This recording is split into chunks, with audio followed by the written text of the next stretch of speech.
Hello everyone, welcome to बिया geek. आज हमारे पास हैकर रैंक की एक और नई प्रॉब्लम है जिसका नाम है सर्कुलर एरे रोटेशन। आज हम इसे ट्राई करेंगे सोल्व करने की। बेसिकली प्रॉब्लम इस तरह है, John Watson knows of an array operation called a right circular rotation on an array of integer. One rotation operation move the last array element to the first position and shift all remaining elements right one. To test Sherlock's ability, Watson provides Sherlock with an array of integers. Sherlock is to perform the rotation operation on a number of times, then determine the value of the elements at a given position. Basically, Watson एक operation के बारे में जानता है array पे जिसका नाम है राइट सर्कुलर रोटेशन, और वो सरलॉक की एबिलिटी को टेस्ट करने के लिए उसे एक कहता है कि इसे परफॉर्म करना है एक ऑपरेशन को किसी एरे पे। ऑपरेशन इस तरह होता है कि जो लास्ट एलिमेंट होता है उसे वो फर्स्ट पोजीशन पे ला देता है, और जो बचे हुए एलिमेंट्स होते हैं उन्हें बाय वन राइट में शिफ्ट कर देते हैं। ओके, इन्होंने एक एग्जांपल दे रखा है, एक ये वाला लाइन है, for each array perform a number of right circular rotation and return the value of the element at a given index. Okay, basically example है, फॉर एग्जांपल एरे ए है, 3 4 5 है, इसमें number of rotation k is equals to 2 and indicates to check m is equals to 1 2। First we perform two operations. Basically operation perform करने हैं। सबसे पहले जो पहला ऑपरेशन उसमें हम 5 को फर्स्ट पे लाएंगे।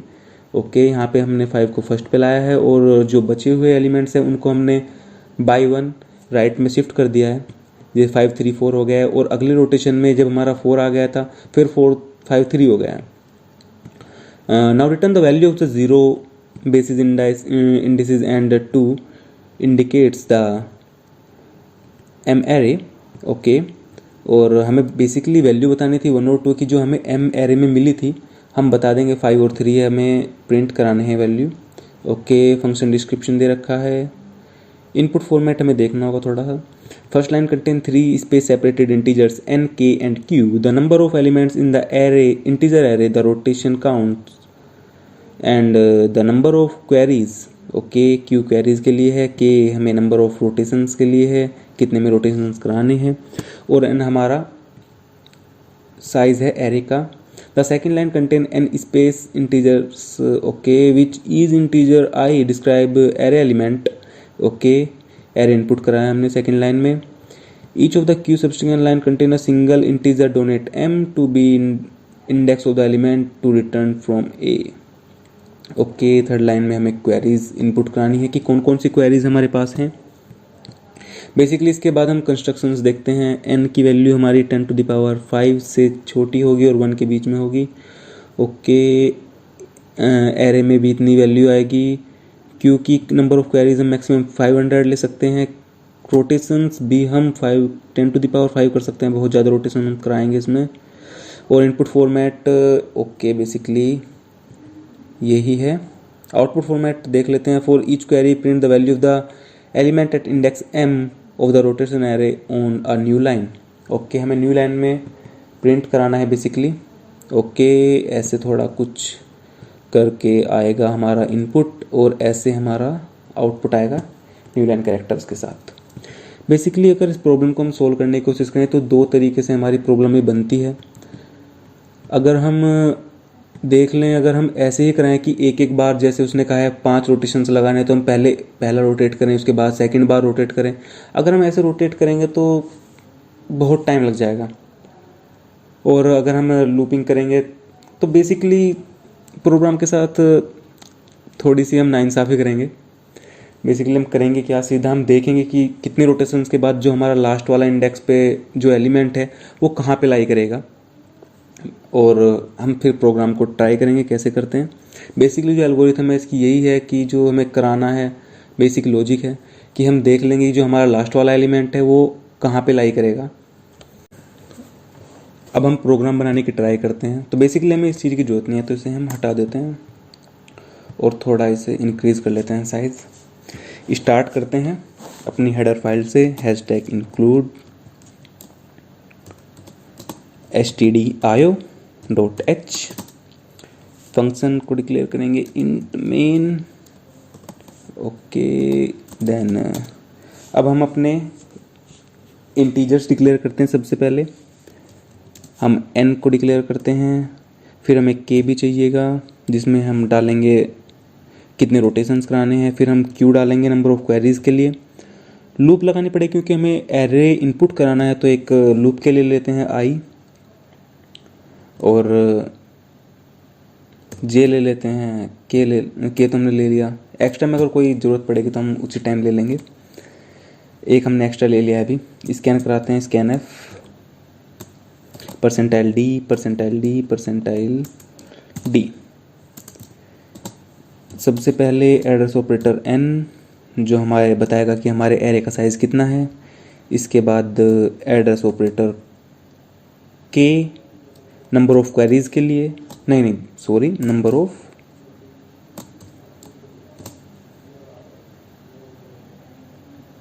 ऑफ रोटेशंस के लिए। इसके बाद address operator q and then हम एरे इनपुट करा लेते हैं, एरे को डिक्लेयर करते हैं, एरे an, एक और array bn and then for loop i is equals to 0, i की वैल्यू लेस देन होगी हमेशा n के एंड i को हम इंक्रीमेंट कराएंगे। इसके बाद हम स्कैन f लगा के एरे को इनपुट कराएंगे, scan f %d address operator ai। Basically इतना काम कंप्लीट हो चुका है। इसके बाद क्या कराना है, हमें एक और एरे इनपुट कराना है। ओके, उन्होंने कहा है कि हमें नंबर ऑफ क्वेरीज देखते हैं, बट हम लास्ट में देख लेंगे क्योंकि पहले हमें अपना एक एरे कंस्ट्रक्ट करना है कि हमारा एरे क्या होगा। हमने एक एरे जो इनपुट कराया है हम an में लेंगे और जो हम दूसरा नया एरे बनाएंगे वो हम bn में स्टोर करा लेंगे, जो हमारा मॉडिफाइड एरे होगा नंबर ऑफ रोटेशंस के बाद। और देखते हैं, अब हमें देखना है कि जो हमारा n के रोटेशंस के बाद हमारा जो लास्ट एलिमेंट है वो कहाँ पे आता है। तो बेसिकली एक प्रोग्राम था मैंने जो पहले मेरे चैनल पे है, मैं आई बटन में डाल देता हूँ लिंक, जिसका नाम है सेव द प्रिजनर। उसमें भी एक ऐसी ही प्रॉब्लम है कि हमें देखना होता है कि जो लास्ट वाली स्वीट होती है वो कहाँ पे जाती है, तो उसके में मैंने वहाँ पे एक्सप्लेन किया हुआ है।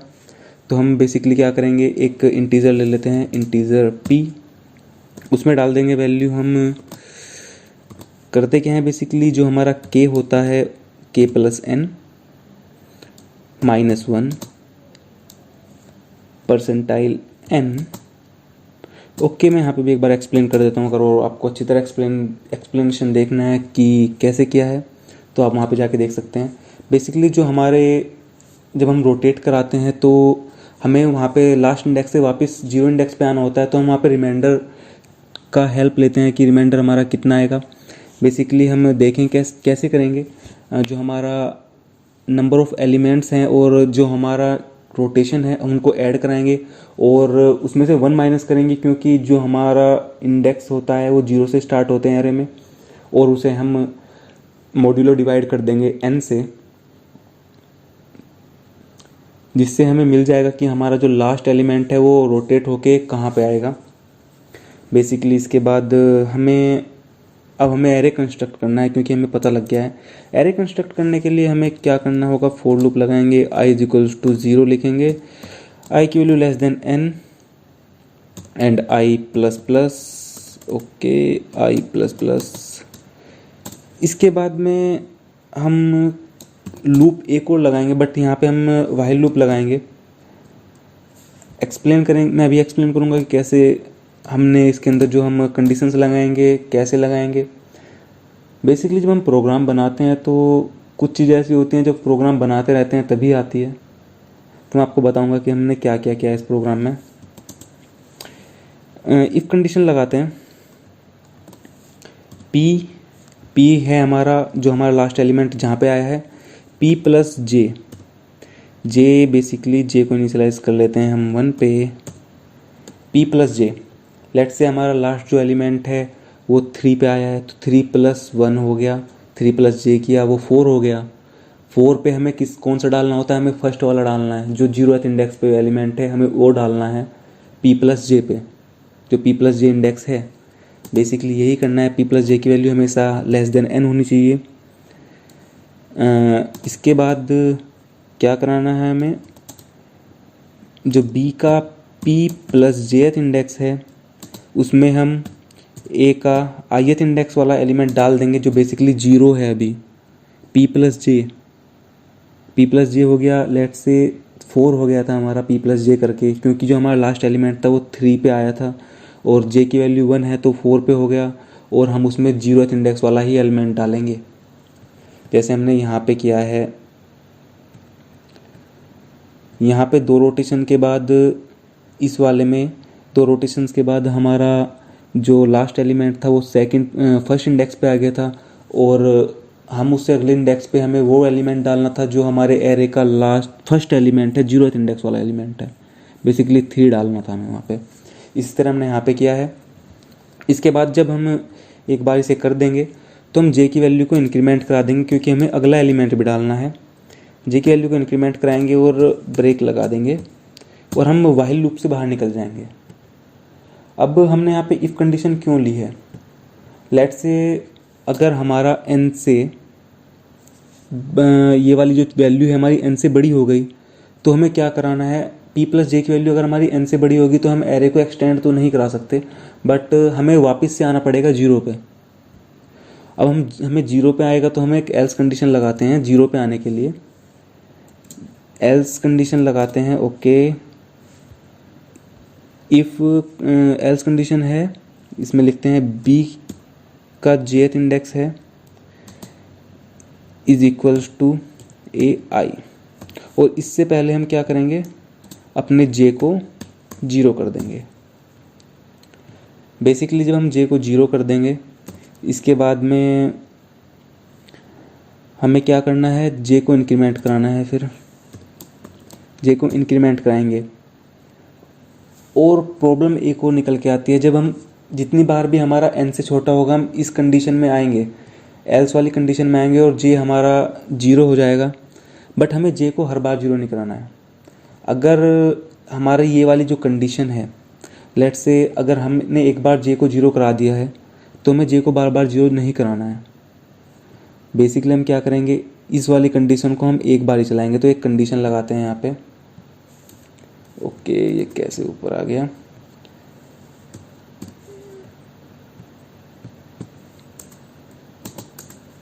एक कंडीशन लगाते हैं यहाँ पे, एल्स के अंदर एक कंडीशन लगाएंगे जिससे हम j को एक बार ही कर सकें। इसके लिए हम एक इंटीजर डिक्लेयर कर लेते हैं, बेसिकली 2 इंटीजर डिक्लेयर करते हैं। पहले एक x डिक्लेयर कर लेते हैं, x is equals to 0 and y is equals to 0, जो हम कंडीशनिंग में भी अप्लाई करेंगे। Okay, j is equals to 0 में हम एक कंडीशन लगाते हैं, इसको इफ़ कंडीशन लगाएंगे, y इज इक्वल्स टू, जब तक 0 रहेगा तब तक ये हमारी जो कंडीशन है j इज इक्वल्स टू 0, ये वाली हमारी कंडीशन एग्जीक्यूट होगी। और हमें ये कंडीशन एक बार ही एग्जीक्यूट करनी होती है, तो हम क्या करेंगे, इस वाला जो एल्स वाली कंडीशन है, इसमें y की वैल्यू को हम 1 कर देते हैं। मतलब बेसिकली कुछ भी करनी है, बट हमें 0 से चेंज कर देनी है वो वैल्यू। 0 से चेंज करने के बाद अब हमारी ये वाली जो कंडीशन है ये एक बार ही चलेगी, जब हमारी y की वैल्यू 0 होगी। ओके सॉरी, ये ऊपर चला गया, j is equals to 0। Then अब एक और दिक्कत आती है इस प्रोग्राम में, अगर हमने y की वैल्यू 1 करा दी और j की वैल्यू 0 करा दी तो एक बार तो हमारा ये एग्जीक्यूट हो जाएगा एल्स, बट जब हमारी j की वैल्यू 0 हो जाएगी तो फिर अगर हम यहाँ पे j की वैल्यू 0 होगी तो p प्लस j, जो हमारी p प्लस j की वैल्यू है वो लेस देन n हो जाएगी। अगर हमारा एक बार हम इस लूप में आ गए, एल्स वाली कंडीशन को हमने एग्जीक्यूट कराना स्टार्ट कर दिया, तो उसके बाद हमें इफ़ वाली कंडीशन में नहीं जाना है।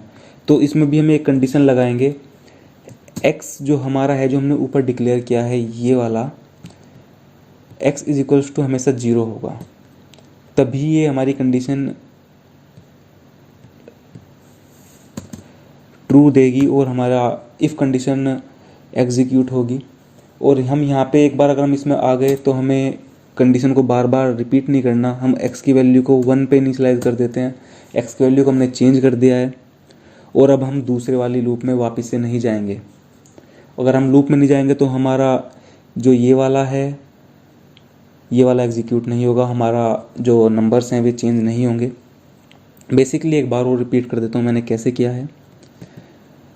P+J में सबसे पहले तो P+J में हम डालेंगे वैल्यू, क्योंकि जो हमारा pth इंडेक्स पे है नंबर ऑफ रोटेशंस कराने के बाद हमें pth इंडेक्स मिला है। pth इंडेक्स प्लस j करेंगे, j की वैल्यू हमारी 1 है। P+J में हम a के फर्स्ट इंडेक्स पे जो 0th इंडेक्स पे है i उसकी वैल्यू डाल रहे हैं। 0th इंडेक्स की वैल्यू डाल देंगे, उसके बाद हम j को इंक्रीमेंट कराएंगे और इस तरह लूप चलती रहेगी। कब तक चलेगी? जब तक हमारी वैल्यू n से छोटी रहेगी। मतलब जब तक हमारा वैल्यू, अगर इसकी हम बात करें, जब तक हमारी वैल्यू 3 से छोटी है, क्योंकि जो इस वाले एरे में है वो n की वैल्यू 3 है, और जब तक हमारी वैल्यू 3 से छोटी रहेगी, क्योंकि हमारे एरेज में 0th इंडेक्स से हम स्टार्ट करते हैं, तो जब तक 3 से छोटी है तो ये हमारे वाली वैल्यूज़ चलेंगी। इसके बाद j को हमने इंक्रीमेंट करा दिया है, और जब हम एल्स कंडीशन एग्जीक्यूट कराते हैं तो हमें सबसे पहले j को 0 पे इनिशियलाइज करना है, क्योंकि हमें 0th इंडेक्स पे भी वैल्यू डालनी है। अब हम 0th इंडेक्स पे वैल्यू डालेंगे। इसके बाद जब हम 0 इंडेक्स पे वैल्यू डाल देंगे तो हमें j की वैल्यू एक बार ही 0 करनी है। j की वैल्यू एक बार 0 क्यों करनी है? क्योंकि अगर हम j की वैल्यू 0 कर देंगे दूसरी बार भी, फिर हम जब इस कंडीशन में वाइल में लूप में दोबारा से चलेंगे तो फिर इफ़ वाली कंडीशन है जो हमारी वो एग्जीक्यूट हो जाएगी। बट हमें एग्जीक्यूट नहीं करानी, इसलिए हमने यहाँ पे क्या कंडीशन लगाई, y इज इक्वल्स टू हमने 0 कर दिया और हमने फिर लास्ट में चेंज कर दिया, y की वैल्यू को 1 कर दिया है। इससे हमारी जो ये वाली इफ़ कंडीशन है बार बार एग्जीक्यूट नहीं होगी और हमारी जो j की वैल्यू है वो भी हमारी चेंज नहीं होगी 0 से। ओके, फिर हमने यहाँ पे j को इंक्रीमेंट किया है, क्योंकि 0th इंडेक्स के बाद हमें 1th इंडेक्स पे जाना है। ठीक है, और हमारी जो वैल्यू है वो चलती रहेगी, और जब 1 भी हो जाएगी j की वैल्यू तब अब हम इस कंडीशन में जाएंगे तो ये भी जब भी लेस देन n ही होगा। तो हमने एक और चीज़ लगाई है, एंड ऑपरेटर यूज़ किया है, x इज इक्वल्स टू 0 किया है हमने यहाँ पे। अगर हमारे x की वैल्यू 0 है तभी ये हमारा एग्जीक्यूट होगा। इनिशियली तो सबसे पहले हमारी इफ़ कंडीशन चलेगी, उसके बाद ही एल्स कंडीशन चलेगी, और हमने क्या किया है, एल्स कंडीशन में x को 1 कर दिया है। आई थिंक सो आप समझ गए होंगे। और इस हमें एल्स कंडीशन से भी निकलना है तो हम ब्रेक यूज़ करेंगे। ओके, ब्रेक यूज़ कर लिया है। इसके बाद बेसिकली हमारा एक ही काम बचता है, हमें अब नंबर ऑफ़ जो हमारी क्वेरीज़ हैं उन क्वेरीज़ के हिसाब से हमें प्रिंट कराना है। तो एक लूप लगाते हैं, for loop for i is equals to 0, i की वैल्यू लेस देन होगी हमारी क्वेरीज से, एंड i को हम इंक्रीमेंट कराएंगे। इसके बाद हमें स्कैन कराना है, स्कैन f %d। अब हम किसी भी चीज़ में स्कैन करा सकते हैं, let's say address operator of x। हमें यहाँ पे कोई इफेक्ट नहीं पड़ता है हम किस चीज़ में स्कैन करा रहे हैं, और हम करा देंगे printf %d \n, line change करानी है हमें। और जो हमारा b है उसके जो x इंडेक्स पे है उसकी वैल्यू हमें प्रिंट करा देनी है। तो अब हम कोड को रन करा के देखते हैं कि आई थिंक सभी चीज़ें सही हों। कोड कंप्लीट हो चुका है। ओके, रन कराते हैं।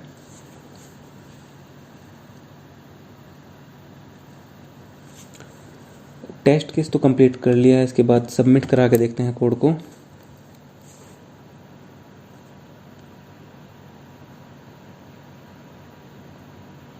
अगर आपको वीडियो हेल्पफुल लगी है तो प्लीज़ सब्सक्राइब कीजिए चैनल को और बेल आइकन भी दबाइए, क्योंकि इसके बाद भी प्रोग्राम आते रहेंगे। और आप मेरे को इंस्टाग्राम पे फॉलो कर सकते हैं, और आपको इसका जो फ़ोटो है मेरे इंस्टाग्राम अकाउंट पे मिल जाएगा, और आपको मेरे इंस्टाग्राम अकाउंट का लिंक डिस्क्रिप्शन में